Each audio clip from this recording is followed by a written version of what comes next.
Okay, the guitar solo in Under My Wheels, track 1, side 1. Now I can remember when this album came out, you used to get like the music press in Britain, which would be the Melody Maker and Sounds and Enemy and stuff. And actually, I think it was Enemy, which then changed its musical taste quite dramatically. But they did this big article about Shep Gordon, Alice Cooper's manager, Bob Ezrin, producer, along with Jack Richardson, Alice, the band themselves. But they told the story about when they were recording Under My Wheels. They were in the studio, and the guys were having a lot of difficulty tuning up in the studio. Now everyone has had difficulty tuning up in the studio, because you want it to be right, and you can fool your ear. If anyone's been in that environment or on stage, you can fool your ear. You can go, is that in tune? Is that really in tune? Give me your top E and some goes back, and you can drive yourself round the bend. This is in the days before even strobe tuners, So there's no electronic tuners, and the Alice Cooper band, which would be, Michael Bruce, Glenn Bucks on guitars, Dennis Dunaway on the bass, they were having big problems tuning up. And in the studio, they saw march in to record something, who knows what, perhaps the solo stuff or for someone else or whatever. They spied Rick Derringer, who, if you watch any of my stuff, you'll know is one of my very favourite guitar players ever. And Rick took his guitar out of the case. Don't know what he was playing in those days. He had the 50 Explorer. He had famously the red Les Paul, which eventually made its way to George Harrison, and I believe was called Lucy. That he was in a three-way train, and Eric Clapton was in the middle of it. But Rick Derringer, looked at the guitar and went, just ran his pick across the strings, couple of adjustments, yeah, on tune. And when the guys in the Alice Cooper band, so the story goes, saw this, they were like, wow. And it made it easy for Bob Ezrin to say, why don't we get him in to play on this song? Now there's lots of examples. There's probably hundreds have gone by me, but there's quite a lot that I think, and I may be wrong here, that I've spotted. Where you hear a band's album, and you think, I don't think that's that guy playing that, because it sounds exactly like that guy. I've just recently finished reading a book where a huge incident like that is explained, and the situation is, what does the band do?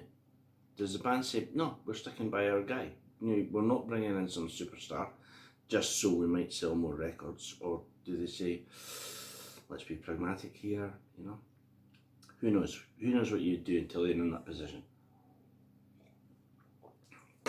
Stick with your buddy, I hope. Anyway, this allowed Rick Derringer to play over the finished track. Now, here's a real fun fact. In Britain, the biggest television rock programme by a million miles was called the Old Grey Whistle Test. Now, occasionally you'd get, these concerts. There was very, very little music on TV at the time, but there was the Old Grey Whistle Test.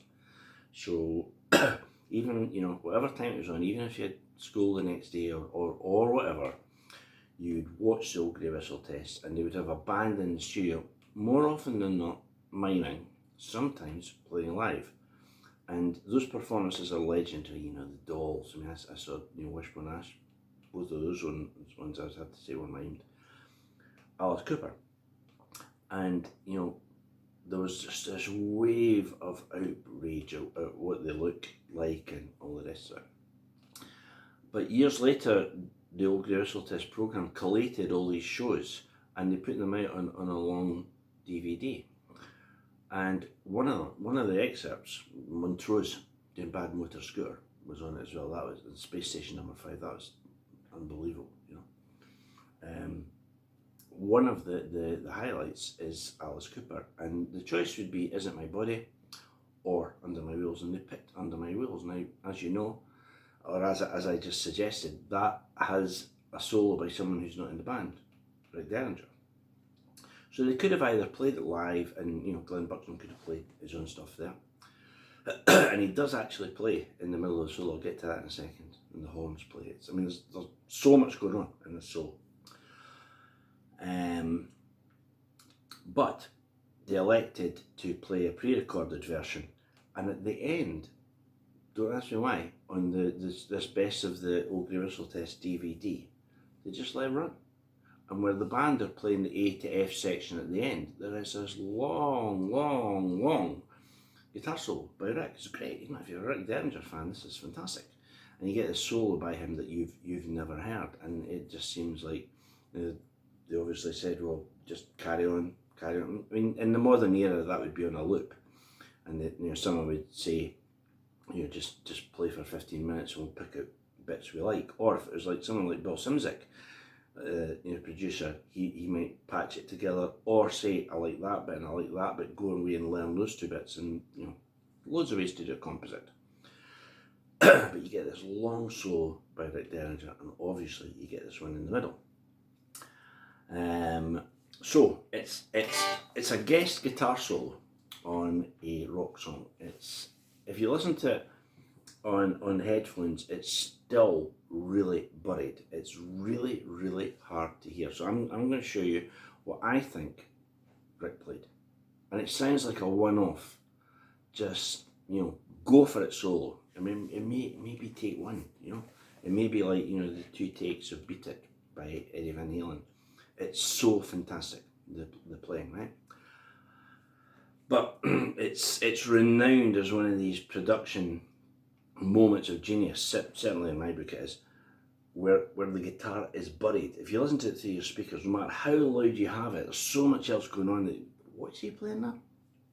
Listen to it in headphones, it's the same, you can fight to hear it, but you're not sure. So what I'm going to play is as close as I can get to Rick's solo in Under My Wheels, and if a covers band is playing Under My Wheels, and I would highly recommend that, and they want to play Rick's solo, this is what I would, or they want to play a guitar solo in the middle, this is the solo I would recommend, because if I saw a band doing that, believe me, I would be rolling about on the floor.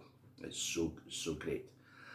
Now, next issue is the sound. Now, anyone who knows me will know I'm of the opinion that the sound of a guitar and the amp and stuff, it's 95% you. Impossible to quantify, I know, but 95% you and 5% different. I'm really not that into talking endlessly, about was it this or was it that, and was it, and nowadays you get so many modelling amps that you'd start to see an awful lot of people sounding exactly the same, other than the part of it that is them, which I've just said is by far the biggest part, but the sound is becoming very similar.